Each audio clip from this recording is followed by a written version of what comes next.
이게 마지막인가 그 다음에 하나가 더 있나 아마 이게 마지막인 것 같기도 한데 드디어 이제 대단원의 막을 이제 조금씩 내리기 시작했어요. 자, QM 차트 많은 원장님들의 찬사를 받았습니다. 제가 2015년도인가 16년도에 수학학원의 시스템과 프로그램을 강의를 했어요. 학관노에서 단일 교과목 원장님 대상으로 했을 때 최다 인원이 왔습니다. 360명 정도 왔어요. 보세요. 다들 수학 원장님이시잖아요. 수학 원장 정도 한다면 수학 가르치는 방법에 대해서 나만의 뭔가가 있을 거예요. 그쵸? 시스템도 있고 프로그램도 있을 거예요. 당시에는 수학 과목에서 프랜차이즈가 많이 활성화되기 시작한 건 얼마 안 돼요. 불과 2, 3년 안 됩니다. 그 전까지만 하더라도 프랜차이즈는 수학 과목으로는 성공하기 쉽지가 않았어요. 영어는 잘 됩니다. 근데 수학은 안 해요, 사람들이 잘. 왜? 정석 한 권과 분필 한 자루만 있으면 언제 어디서든 수업이 가능한데 뭐하러 돈 주고 외부 프로그램 씁니까? 시중에 깔린 게 문제집인데 내가 내 돈 주고 안 사고 아이들 보고 사오라고 해도 수업이 바로 이루어지는데 뭐하러 외부 프로그램을 써요? 그런데 스마트 러닝이 등장하기 시작하면서 이러닝이 등장하기 시작하면서 즉 2010년 이후로 온라인으로 뭔가 학습할 수 있는 도구들이 점차적으로 계속해서 발전함에 따라서 이거에 대한 장점들이 많아지기 시작한 거예요. 첫 번째 문제은행이 그겁니다. 그쵸? 문제를 따로 내가 자료 확보하지 않아도 괜찮아요. 한 달에 그거 때로는 뭐 10몇만 원, 때로는 한 뭐 몇십만 원 이렇게 딱 내면 그냥 아이를 따라서 맞춤형 프린트가 쭉쭉 나와요. 얼마나 편해요.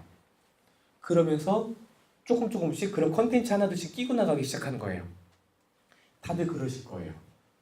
근데 제가 수학학원 원장님한테 아이들을 가르치는 프로그램은 이렇게 잡는 게 좋고 시스템을 이렇게 잡는 게 좋다라는 강의를 한다고 했을 때 학원노에서 6개월 동안 말렸어요. 6개월 동안 설득해가지고 강의를 만든 겁니다. 왜? 해봤자 나도 수업 잘하는데 뭐 남의 수업 뭐하러 들으러 가? 라는 생각을 할 것 같다는 거예요. 실제로 학관노에서는 교과목 내로 들어가는 강좌는 열린 적이 없었어요. 제 자랑하고 있는 거예요. 네, 대박 터졌습니다. 자, 그때 많은 원장님들이 이 QM 차트 하나는 진짜 대박이다 라고 했습니다. 이름도 제가 만들고 뒤에 보이는 양식도 제가 만들었어요. 제가 만들었다고 자랑하고 싶어서 계속 반복해서 이야기하고 있습니다. QM 차트의 약자는 Q는 퀘스천이고 M은 미스테이크예요. 그리고 차트는 차트로 표현하겠다는 거죠. 뭘 하는 거냐면 학생들이 과제 등 문제를 푸는 과정에서 발생한 오답을 유형별로 학생 스스로 기록 정리할 수 있도록 도와주는 차트가 될 거예요. 그래서 내가 보통 문제를 틀리면 왜 틀리는지를 분류하겠다는 뜻이에요. 그런 카테고리를 안다면 교정 방법도 나오겠죠. 모든 것은 그냥 단순 오답 끝이 아니라 이 오답이 만들어지게 된 배경이 무엇인가, 원인이 무엇인가를 찾아내겠다는 거예요. 그 중에 크게 보면은 몰라서 틀린 문제가 있을 수도 있고요. 아는데 풀면서 틀린 문제가 있을 수도 있어요. 풀면서 틀린 문제는 계산 실수했을 수도 있고 조건을 잘못 봤을 수도 있고요. 그냥 애초에 생각 자체가 틀렸을 수도 있어요. 몰랐던 거는 개념을 몰라서 그럴 수도 있고요. 아, 이거 분명히 아는 건데 지금 생각이 안 난 걸 수도 있고요. 다양한 원인들이 있을 겁니다. 그런 원인들을 카테고리로 정리를 해서 나눈 거예요. 사용 방법부터 정리해 드릴게요. 첫 번째, 학생들이 문제를 풀면서 발생하는 오답에 스스로 오답 유형을 기록하고 일정 기간 후에 그 내용을 정리하여 오답 유형을 분석할 겁니다. 학생 스스로 할 거예요. 아까 학생들이 문제집을 풀 때, 프린트를 풀 때 시작하는 시간, 끝나는 시간을 기록한 것처럼 아이들에게 습관만 갖게 해주면 돼요. 스텝 2. 선생님은 학생 스스로 오답 유형을 기록하도록 관리하기만 하면 됩니다. 세 번째, 일정 기간, 보통 4주 정도가 적당할 거예요. 오답 유형별 숫자를 세어 엑셀 파일에 6개의 숫자만 입력하면 오답 유형이 2가지 그래프로 나타난다. 그리고 아직 아니네요. 이거 뭐예요? 잘못됐구나. 이게 오답 분류 코드예요.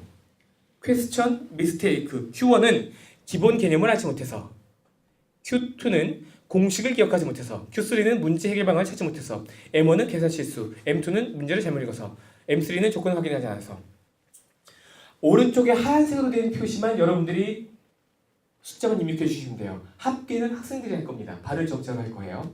그래서 종이 쪽지를 주면 이것만 엑셀로 만들어서 그래프로만 만들어 주시면 돼요. 어떤 그래프가 나오냐? 아니네. 또 이렇게 문제를 풀고 채점을 한 다음에 틀리는 경우에 혹은 문제를 풀다가 못 풀겠어요. 못 풀 땐 Q1, Q2, Q3 중에 뭔가 적어야 돼요. 못 풀고 넘어가는 문제는. 풀고 넘어간 문제들은 채점을 한 다음에 바로 적어야 돼요. 어느 타이밍에 적는지는 아시겠죠? 그래서 아이가 이걸 적는지 안 적는지만 모니터링 하시면 돼요. 그러니까 이걸 도입하기 시작한다. 그럼 숙제 검사 하실 때 아이들이 이거 적어왔는지 안 적었는지를 체크하시면 돼요. 이해되시죠? 조금만 신경 쓰시면 되는 문제들이에요. 사실 많이 힘들거나 여러분들이 일거리가 많아지는 건 아닙니다. 그리고 이렇게 발열 정자를 표시를 해서 아이들이 카운트를 할 겁니다. 카운트를 한 다음에 여기 나와 있는 12, 4, 6, 26, 11, 17 이 숫자만 아까 엑셀 파일에 입력하시면 돼요. 이 파일을 드릴 거예요. 그럼 그래프가 이렇게 나타날 거예요. 더 크게 보겠습니다. 여기만 입력하시면 돼요. 자, 보시면 쾌수천이 31%, 미스테이크가 68%. 여러분 이 정도 엑셀을 하실 줄 알잖아요. 이 간단한 기능을 가지고 대단한 걸 만들었죠. 아주 심플한데 파워풀합니다. 왜? 아이들 한 달 동안 기록한 게 이거예요. M1이 아까 계산 실수였죠? 계산 실수의 오답이 20개 있어요. 그리고 보시면 이 위에 표를 보시면 몰라서 틀린 게 16개, 풀어서 실수로 틀린 게 34개예요. 34개 비율이 68%입니다. 자, 이 아이를 불러요. 말하지 마세요. 질문만 몇 개 던지면 돼요. 쓱 내밀어요. 봐봐. 어떤 거 같아? 계산 실수가 너무 많은 것 같아요. 어떻게 해야 될 것 같아? 실수를 좀 줄여야 될 것 같아요. 어떻게 하면 줄일 수 있을까? 좀 더 꼼꼼하게 풀어야 될 것 같아요. 또 어떤 방법이 있을까? 글씨를 좀 또박또박 써야 될 것 같아요. 또 어떤 방법이 있을까? 그게 계속 물어보는 거예요. 그럼 내가 생각하는 게 더 이상 바닥에 나겠죠. 아 그래? 그럼 네가 아까 이야기한 것부터 하나씩 한번 해볼까? 네, 뭐 한다 그랬지? 덤벙거리지 말고 뭐하고 그래 가. 이걸 이런 데이터 없이 선생님이 넌 그렇게 계산 실수가 많아? 너 맨날 틀리는 문제도 다 계산 실수인 거 알아? 이렇게 얘기하면 아이가 어떻게 받아들일까요? 일단 시각적인 자료가 부족해요. 하지만 딱 보자마자 알죠. 너가 계산 실수만 했으면 지금까지 틀린 문제들의 3분의 2가 없어져. 아, 계산 실수뿐만이 아니네요. 여러 가지가 있겠지만 이렇게 해주면 아이가 느낄 거예요. 자기가 뭐가 문제인지. 자기가 알아서 판단해요. 중요한 건 아이 마음속에 자기의 문제점이 무엇인지를 정확하게 넣어주는 것부터 시작한다고 보기 때문에 오늘 이 강좌 맨 앞에도 공부 마음에서부터 시작을 했던 거예요. 결국 이 모든 것들은 마음먹기에 따라 달려있죠. 그렇잖아요. 여러분들 이 자리에 왜 오셨습니까? 왜 아직까지 앉아 계시는 거예요? 뒤에 일이 없으세요? 오늘이 토요일이에요? 일요일이에요? 아, 일요일이에요. 결혼 안 하신 것처럼 보이시는 분들도 계시고 결혼하신 분들도 계시고 총각이신 분도 계신 것 같고. 결혼하셨어요? 네. 그거 봐요. 안 했잖아요. 여자친구 없으세요? 아, 옆에가 여자친구세요? 아, 네. 같은 선생님 시신 줄 알았죠. 한학원에서 결혼하면은 보통 뭐 막 사주잖아요. 남자친구 있으세요? 아, 그래요? 죄송합니다. 연결 좀 시켜주려고 했더니.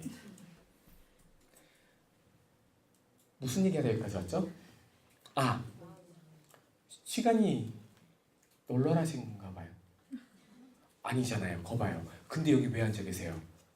어떤 의지가 있으신 거잖아요. 그리고 그걸 현재 실행에 옮기고 계신 거고. 그렇죠? 여러분들 여기까지 나오게 된 어떤 마음이 있었을 거 아닙니까? 이번에 이거 한번 정리하면 좋겠다. 하고 싶은 게 있었을 거 아니에요? 그게 바로 동기예요. 여러분들이 얻고자 하는 거. 아이들도 만약에 그런 게 있다면 학원에 오고 싶겠죠. 빨리 가서 이걸 알고 싶겠죠. 그렇게 아이들 자극하면 아이들이 알아서 와서 알아서 공부하잖아요.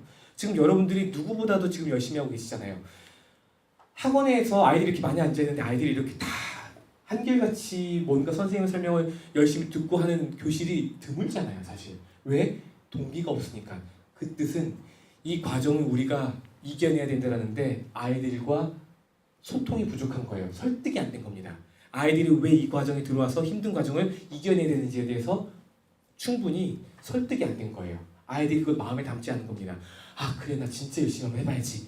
이 마음만 먹으면 돼요. 단, 이 마음은 많이 가야 일주일, 보름일 거예요.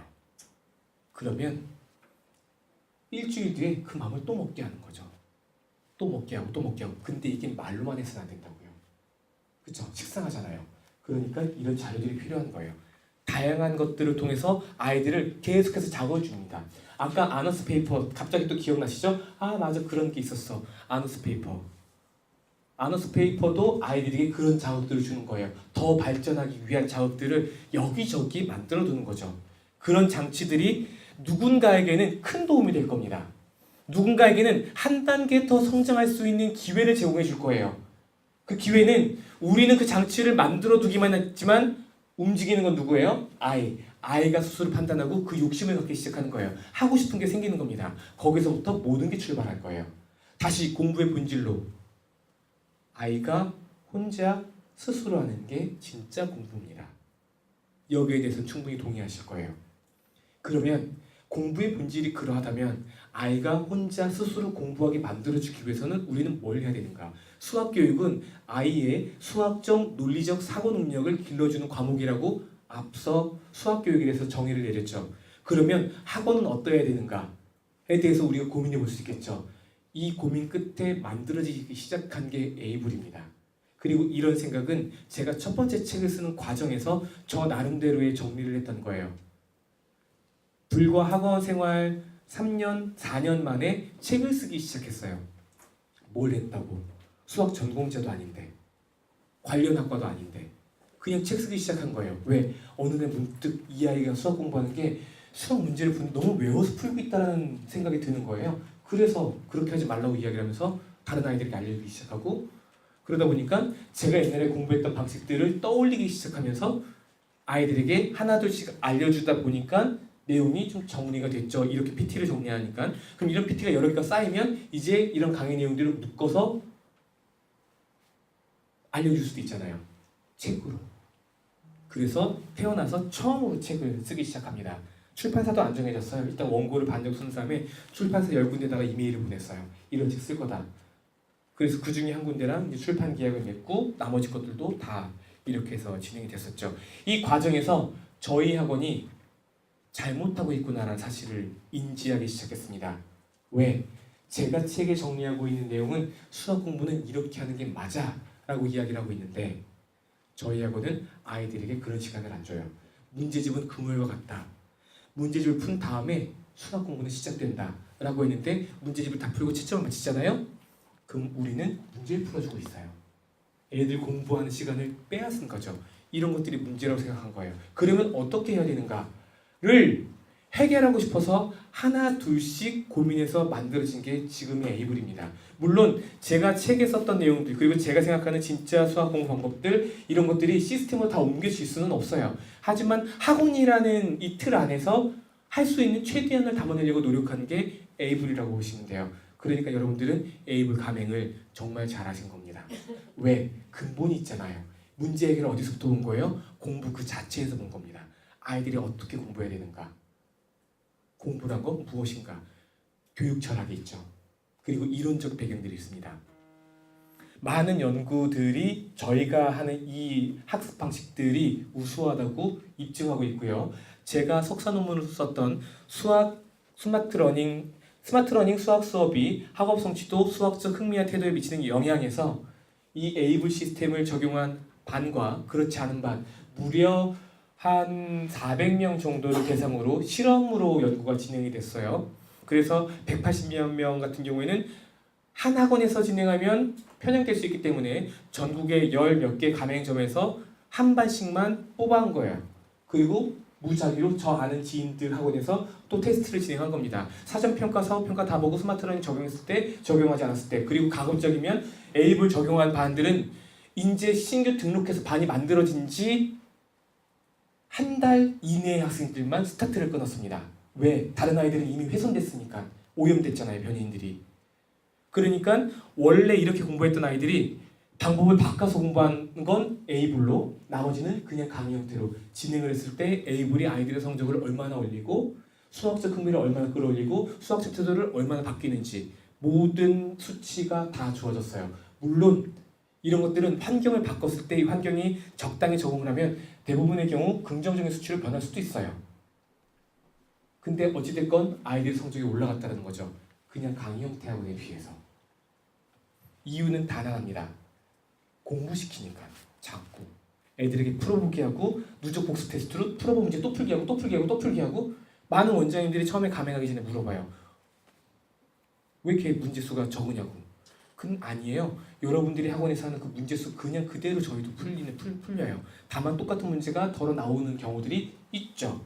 근데 그건 전체 문항의 극히 일부분이잖아요. 이 문제만 푸니까? 아니요. 애들 문제 많이 풀어요. 어차피 부교재한 건 가져갈 거예요. 어찌됐건 A부에서는 이런 진단을 바탕으로 원인을 먼저 찾아내고 그럼 원인을 찾아야 원인을 우리 카테고리를 잡아야 뭘 검사할 것인가의 진단 도구가 만들어질 거잖아요. 그러니까 공부 그 자체에서부터 시작했다. 그리고 어떤 문제가 발생하면 이 문제의 원인이 무엇인가를 구분을 하고 이런 것들을 진단하는 도구들을 끊임없이 만들어 왔어요. 이것도 그 중에 하나입니다. 이런 것들이 아이들의 공부 마음을 바로 잡는 데 도움이 될 거예요.